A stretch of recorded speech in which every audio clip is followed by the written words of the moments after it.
Oke, lanjut. Setelah kalian mendownload bukti potong masing-masing, kita masuk lagi ke DJP online. Lalu pilih 3 strip yang di sini. Pilih menu lapor. Setelah itu pilih menu e-filing yang di sini. Oke. Lalu ini ada beberapa daftar SPT yang sudah dilaporkan. Kita akan buat SPT di tombol yang ini. Setelah itu Anda akan diajukan beberapa pertanyaan. Apakah Anda menjalankan usaha atau pekerjaan bebas? Kalau Anda pengusaha atau dokter atau pengacara atau akuntan publik, jawab iya. Nah, nanti harus upload SPT via CSV. Tapi kalau Anda bukan yang termasuk itu atau karyawan, jawab tidak. Lalu ada pertanyaan, apakah Anda seorang suami atau istri menjalankan kewajiban perpajakan terpisah atau pisah harta? Jawab tidak. Nah, sekarang adalah jumlah gaji Anda selama 1 tahun. Apakah melebihi atau kurang dari 60 juta? Karena penghasilan saya lebih dari 60 juta rupiah per tahun, saya jawab tidak. Maka yang muncul adalah 1770S atau formulir 1770 sederhana. Jika saya menjawab iya, maka yang muncul adalah 1770SS atau sangat sederhana. Oke, kita pilih yang dengan bentuk formulir. Lalu kita klik tombol kuning ini dengan formulir.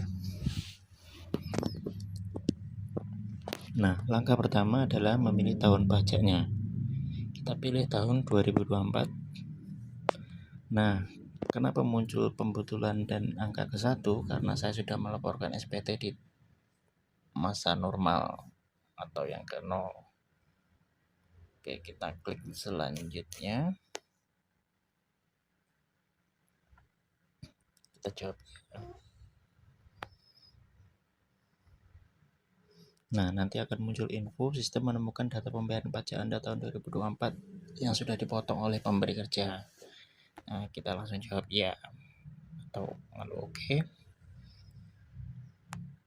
Nah, bagian A, penghasilan final, ini berisi tentang ada bunga, hadiah undian, atau pesangon, atau dividen. Bagi Anda yang mempunyai hal tersebut, silakan dilaporkan. Kalau tidak, langsung lewat ke bagian daftar harta. Nah, pertama kita klik di harta SPT tahun lalu di sini, agar harta SPT yang terlapor tahun lalu bisa dimasukkan juga di sini. Setelah itu masuk ke daftar hutang. Bagi Anda yang punya pinjol atau utang-utangan di bank detail, silakan diinput. Lalu lanjut ke daftar tanggungan. Nah, lalu klik di tanggungan pada SPT tahun lalu. Ini bagi yang suami, misalnya yang sudah menikah dan mempunyai anak, pasti akan muncul. Kalau tidak, tambahkan di sini. Misalnya hubungan keluarga, namanya siapa, hubungan keluarganya apa, misalnya anak atau istri di sini. Masukkan nicknya dan pekerjaannya, lalu simpan. Setelah itu kita masuk di rekap selanjutnya. Di halaman ketiga ada penghasilan neto yang tidak termasuk dikenakan PPh final. Bisa berupa bunga, royalti, atau sewa dan hadiah. Nah, tidak ada, ya kita lanjut ke B. Nah, ini adalah bagian penghasilan yang tidak termasuk objek pajak. Ada sumbangan, warisan, dan lain-lain. Lalu lanjut di bagian C, bukti potong adalah bagian yang akan kita input berdasarkan bukti potong yang telah kita unduh kemarin. Kita lakukan tambah, jenis pajaknya adalah PPh 21, NPWP adalah NPW pemberi kerja Anda,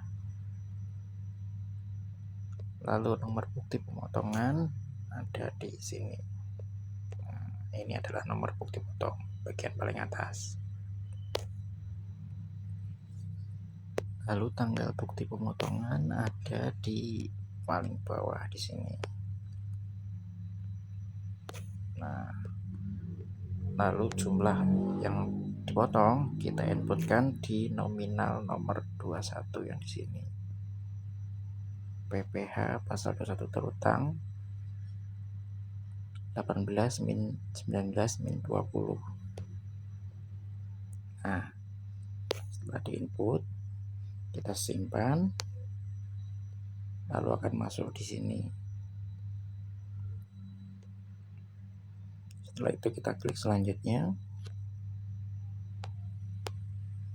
Nah, karena identitas ini diisi apakah Anda kepala keluarga, hidup bersama atau bisa harta. Lalu lanjut ke A. Penghasilan itu diisi berdasarkan bukti potong Anda. Ada di nomor 13.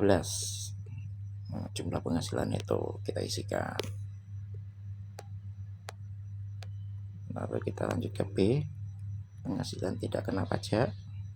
Statusnya kita sesuaikan, misalnya Anda kawin anak 2 atau anak 1. Khusus untuk perempuan biasanya TK 0 atau tidak kawin dengan tanggungan 0, karena tanggungannya masuk ke SPT suaminya.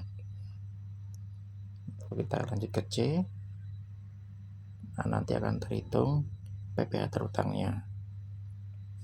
Di nomor 9 ini atau nomor 11 ini dipastikan harus sesuai dengan yang di nomor 21 di bukti potong kita, nomor urut 21. Oke, setelah itu kita lanjut ke D. Kredit pajak. Lalu lanjut ke E. Nomor 16, pastikan bahwa SPT Anda berstatus nihil. Lanjut ke F, kalau mau mengisi angsuran untuk pengusaha, kita isi di sini. Lalu lanjut ke pernyataan, kita klik setuju. Lalu klik selanjutnya. Nah, ini adalah bagian untuk mengirim SPT Anda. Pastikan jenis formulirnya sesuai 1770 sederhana tahun 2024 pembetulan ke-1, statusnya nihil. Jumlahnya 0, catatan lengkap. Ambil kode verifikasi di sini. Bisa lewat SMS atau email. Setelah kode verifikasi diterima, inputkan di sini, masukkan kode verifikasi lalu kirim SPT. Oke. Setelah itu bukti pengiriman elektronik Anda akan dikirim via email. Oke, segitu saja cara lapor SPT tahun 2024 untuk karyawan. Terima kasih.